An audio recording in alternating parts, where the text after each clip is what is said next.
تو میری بات میں توجہ کرنا، اعلیٰ حضرت فاضل بریلوی رحمت اللہ علیہ کے زمانے میں لوگوں نے کہا کشش ثقل ہے جی، وہ کیا ہے؟ زمین چیزوں کو اپنی طرف کھینچتی ہے۔ یہ نظریہ کب بنا؟ ایک سائنسدان نہ بیٹھا تھا درخت کے نیچے، تو اس نے دیکھا کہ سیب گرا ہے تو وہ بھی زمین پہ آیا ہے، امرود ٹوٹا ہے تو وہ بھی زمین پہ آیا ہے، انار ٹوٹا ہے تو وہ بھی زمین پہ آیا ہے۔ تو کہنے لگا زمین میں کشش ہے، ہر شے کو کھینچتی ہے، اور کشش ثقل کا نظریہ بن گیا۔ اعلیٰ حضرت رحمت اللہ علیہ تک جب بات پہنچی تو آپ فرمانے لگے سائنسدان پاگل ہو گئے، سائنسدانوں کی جو اچھی بات ہوگی وہ مانی جائے گی، لیکن جو بات درست نہیں ہوگی وہ تسلیم نہیں کی جائے گی۔ آپ فرمانے لگے یہ کیا بات ہوئی کہ آدھا کلو کا سیب تو زمین نے کھینچ لیا، امرود بھی کھینچ لیا، انار بھی کھینچ لیا، اور غبارے میں 1.5 چھٹانک ہوا بھر دیا، وہ زمین سے کھینچا نہیں گیا، وہ اوپر اڑ گیا ہے۔ فرمانے لگے یہ کیسا کشش ثقل ہے؟ 1.5 چھٹانک ہوا ہوتی ہے نا غبارے میں، وہ زمین سے کھینچا۔ اعلیٰ حضرت فرمانے لگے اصل کشش ثقل نہیں، اصل بات یہ ہے کہ ہر چیز اپنی اصل کی طرف لوٹ جاتی ہے، ہر چیز اپنی اصل کی طرف۔ فرمانے لگے ہوا کی اصل اوپر ہے تو غبارہ اسے اوپر لے گیا، انار سیب امرود زمین سے پیدا ہوئے تھے تو واپس زمین پہ آ گئے، واپس۔ آج بھی ڈاکٹروں نے بڑا پریشان کیا ہوا ہے، ہم لوگ جاتے ہیں سن سنا کے آ جاتے ہیں، علم نہیں نہ ہوتا۔ اللہ کرے ہم اعلیٰ حضرت کو پڑھنے والے بھائی بھائی ہمیں سمجھ آئے ہمارے بزرگ ہمارا تحفظ کہاں کا۔ ڈاکٹر کے پاس جائیں، ڈاکٹر صاحب بچہ بیمار ہے تو ڈاکٹر صاحب کہتے ہیں کسی کو کھانسی تو نہیں گھر میں، کسی کو نزلہ تو نہیں، پہلے تو نہیں کسی کو بخار، تو پورا انٹرویو دے لیتے ہیں بھائی اس کی کیا وجہ دی، اگر ہو تو پھر کہنے لگے اگر کسی کو بخار ہو تو پھر بچے کو بھی ہو جاتا ہے، کسی کو کھانسی ہو تو بچے کو بھی۔ سمجھ آ رہی ہے؟ کہتے ہیں نا ڈاکٹر اس طرح سے، یہ بیماری کسی اور کو تو نہیں فیملی میں۔ تو میں نے کہا ڈاکٹر صاحب آپ کیا بات کر رہے ہیں؟ نبی پاک صلی اللہ علیہ وسلم نے فرمایا ہے کہ بیماری متعدی نہیں ہوتی، ایک سے دوسرے کو نہیں لگتی، بیماری ایک سے دوسرے کو، یہ صحیح بخاری میں موجود ہے۔ نبی پاک صلی اللہ علیہ وسلم سے ایک شخص نے کہا حضور میرے اونٹ کو خارش پڑ گئی، اور وہ جو اونٹ کھڑا ہے اس کی وجہ سے پڑ گئی ہے۔ تو کیا میرے محبوب کا سمجھانے کا انداز ہے؟ میرے کریم رسول فرمانے لگے تیرے اونٹ کو تو اس اونٹ سے خارش پڑی ہے، بتا اس اونٹ کو کہاں سے پڑی تھی؟ تیرے اونٹ کو تو وہاں سے پڑی، کیسا انداز ہے؟ اس کو کہاں سے پڑی؟ بندہ چپ کر گیا، کہنے لگا یا رسول اللہ اسے تو قدرتی پڑ گئی ہے۔ تو حضور فرمانے لگے پھر اسے بھی قدرتی پڑی ہے۔ ڈاکٹر کہہ رہا ہے جناب کھانسی ہے تو کھانسی لگ گئی، شوگر ہے تو شوگر۔ او بھائی سن، اگر تو یہ کہے گا نا کہ ایک سے دوسرے کو بیماری لگتی ہے، تو جس کی ماں فالج کی مریض ہے اس کے بچے اس کی خدمت کریں گے؟ جس کے باپ کے وجود پہ ریشہ پڑ جائے گا بچے قریب جائیں گے کہ ہمیں بیماری نہ لگ جائے؟ اتنی کمزور۔ ڈاکٹر کہتے ہیں کزن میرج نہ کرو بچے بیمار پیدا ہوتے، اور قوم چپ کر کے سن لیتے۔ ڈاکٹروں کو بتاؤ کہ ہم ڈاکٹروں پر ایمان نہیں لائے، اللہ رسول پہ لائے ہوئے، ہمارا ایمان اللہ رسول پہ ہے، ڈاکٹر پہ نہیں ہے۔ جو صحیح بات کرے گا ڈاکٹر وہ مانیں گے، غلط بات نہیں تسلیم کریں گے، یہ میرے اعلیٰ حضرت کی فکر ہے۔ ڈاکٹر کہتے ہیں کزن میرج نہ کرو بچے بیمار پیدا ہوتے ہیں، تو مولا علی اور حضرت فاطمہ کا رشتہ کیا ہے؟ نبی پاک صلی اللہ علیہ وسلم نے خود اپنے سگے چچا کی بیٹی جناب ام ہانی کو دعوت نکاح دی تھی۔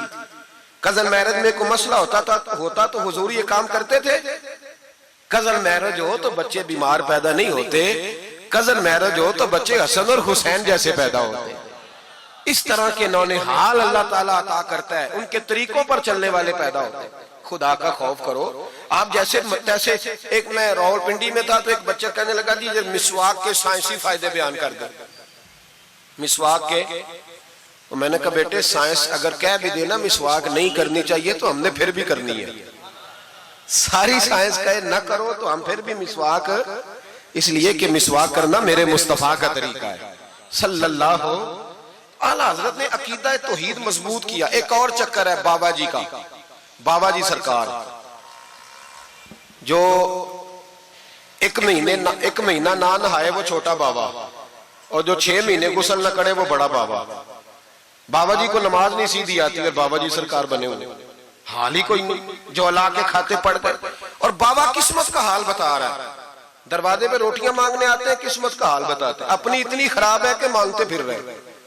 اور قوم بیچاری حال دکھا رہی ہے، حال بتا رہی ہے، اپنا یہ بیڑا غرق ہوا۔ مجھے آپ کا تو نہیں پتا، ہمارے دیہاتوں میں نا یہ کبھی کبھی سونا بھی ڈبل کرتے تھے مانگنے والے، یہاں بھی ہوتا ہے یہ کام جی، وہ سونا لاؤ جی تمہارا سونا ڈبل کر دے، وہ پتہ تب چلتا ہے جب سنگل بھی غائب ہو جاتا ہے۔ باووں کے لگ گئے، پھوکوں پہ لگ گئی۔ مجھے ایک شخص کرامت سنانے لگا، کہنے لگا میرے حضرت صاحب کے پاس لوگ دور دور سے دم کرانے آتے ہیں۔ اور میں نے کہا دم کرانا جائز ہے، تعویذ دینا جائز ہے، لیکن میں نے کسی حدیث میں نہیں پڑھا کہ کوئی بندہ یمن سے حضور کے پاس دم کرانے آیا ہے، مصر سے دم کرانے آیا ہے۔ دم کرانا بالکل درست ہے، ہم خود کرتے کراتے ہیں، لیکن یہ اصل دین نہیں۔ نبی پاک کے پاس نہ کوئی شام سے تعویذ لینے آیا نہ دم کرانے آیا، رسول پاک کے پاس تو جو بھی آیا کرتا تھا نبی پاک کا دین ہی سیکھنے آتا تھا۔ تو دین کی بات کر، دم درود کی نہ سنا، یہ تو ضمنی بات ہے، یہ تو ذیلی بات ہے۔ اعلیٰ حضرت دروازے پہ کھڑے تھے، ایک بابا مانگنے والا آ گیا، اعلیٰ حضرت سے کہنے لگا 10 روپے دو ورنہ آپ کا مکان الٹ دوں گا۔ یہ نفسیاتی قبضہ کر لیتے ہیں، تو ماں بھی بڑیری کہتی ہے دے دو کہیں واقعی نہ الٹ دے۔ اعلیٰ حضرت نے یہ عقیدہ نہیں ہمیں سکھایا کہ ہم رسیوں سے ڈرتے پھریں، اتنا کمزور ایمان، لوگ اپنے سائے سے ڈرنے لگ گئے۔ بابا جی کہہ گئے، اور چھوڑ بابا جی کے منہ سے کون سا قرآن حدیث نکلتا ہے، بس کر دے، کس چکر میں قوم کو ڈال دیا۔ اعلیٰ حضرت رحمت اللہ علیہ دروازے پہ کھڑے، فکر رضا سے مینار ہے نا، تو سنو پھر فکر رضا کیا ہے، سنو پھر یہ رضا کے نیزے کی مار ہے کہ عدو کے سینے میں غار ہے، کسے چارہ جوئی کا وار ہے کہ یہ وار وار سے پار ہے۔ اعلیٰ حضرت رحمت اللہ علیہ دروازے پہ کھڑے تھے، بابا جی آ گئے، کہنے لگے 10 روپے دو۔ 10 روپے کا معنی اس زمانے میں یہی تھا جو آج 10,000 کا معنی ہے۔ 10,000 مانگ لیا، کہنے لگا دو نہیں تو مکان الٹ دوں گا۔ اعلیٰ حضرت فرمانے لگے تو 10 کے 20 مانگ، میں دینے کو تیار ہوں، پر مکان الٹنے والی بات غیر شرعی ہے، یہ واپس لے لے۔ شریعت تجھے یہ کہنے کی اجازت، میری باتوں کی سمجھ آ رہی ہے آپ حضرات کو؟ وہ کہنے لگا نہیں میں نے الٹ دینا ہے۔ اعلیٰ حضرت کی والدہ بوڑھی عورت اندر سے بولی، کہنے لگی احمد رضا دے دو، فقیروں سے نہیں الجھتے۔ تو اعلیٰ حضرت فرمانے لگے اماں جو سچا فقیر ہو میں تو اس کے قدموں میں بیٹھنے کو تیار ہوں، پیر چومنے کو تیار ہوں، ہم تو نسبتوں پہ مر مٹنے والے لوگ، لیکن بات وہ کرے جو رسول اللہ کی شریعت اجازت دیتی ہے، جس کی اجازت نہیں دیتی ہم وہ بات کرنے کی اسے اجازت نہیں دیں گے۔